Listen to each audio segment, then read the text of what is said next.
I am going to show you today how I put together an app template that I originally got from Tim Wilson. So credit goes to Tim Wilson from Analytics Power Hour, Analytics Demystified, actually now Search Discovery. Congrats, Tim. But anyways, Tim has been a huge influence on me, as well as a few others, from his work with Statistical and Mark Edmundson to Adobe Analytics and Analytics Demystified. He's helped me tremendously and also been very responsive. So a big shout out goes to Tim. And I have this code shared in my repository as well as he does his, but the original credit goes out to Tim, which I believe he gave some credit to Nancy Coons and somebody else. I apologize, I can't remember the name, but anyways, let's go ahead and start this and I'll show you, because it's connected to the Google Analytics API and pulling in your search terms, your internal searches within the site. And okay, let me show you what I got going on here. So right now I'm authenticating. I believe this is using the Google Auth R package, and along with the Google Analytics R package, both created by your very own Mark Edmundson. Great guy. Thank you so much for everything you do, Mark.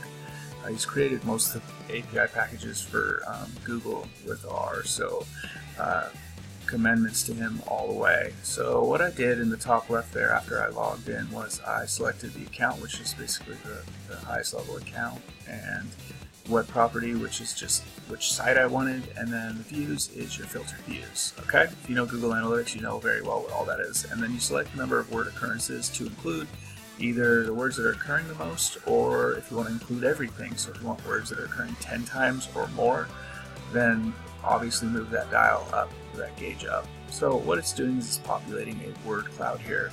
I apologize, everything's blurred out just to keep everything private, because to show some of the data on here, that's kind of what I have to do, because I don't have a site. Well, I do have a site, but it just doesn't get as much data, and that's wonderful. That's great. This is like the 10th take. I'm just going to go with it. Anyways, so what it did was it populated that word cloud, and those are tabs up at the top there, by the way. What it's using is stemming.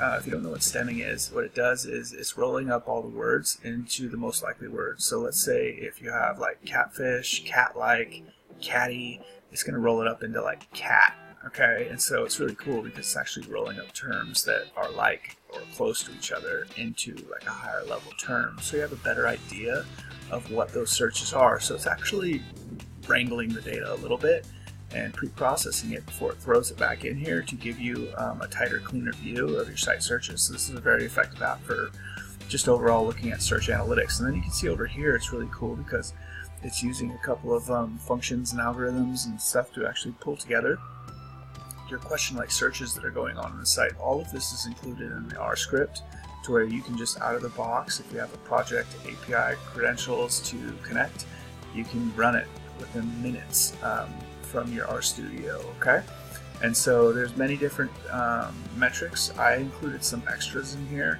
As you can see, I've got percent of search refinement, search exit rate, revenue per user, average search results page views, average page depth, because what I wanted to see was, hey, how many unique searches are these getting? How far, or how many, basically how many pages, what's the page depth are they going through? What's the rate of people leaving? And then how much revenue is attributed back to this, to kind of give me a high level overview of how successful these terms are, how successful these questions are, to see if there's maybe some opportunities to either fix or include better search terms, or to, I don't know, maybe provide better products. If you see that page depth really high, that's a pretty good indicator that they might be lost and they're not finding what they're looking for, and that might be an opportunity to improve the search results for those search terms that are populating with the higher page average search results page views, as well as you'll usually see a correlation with the search exit rate as well too. And so these metrics, I just by preference put these in here because I felt like they would be interesting to use, and then it shows the raw Google Analytics data at the end as well too. So anyways, I wanted to show you all the different things this could provide, and it's ready to go.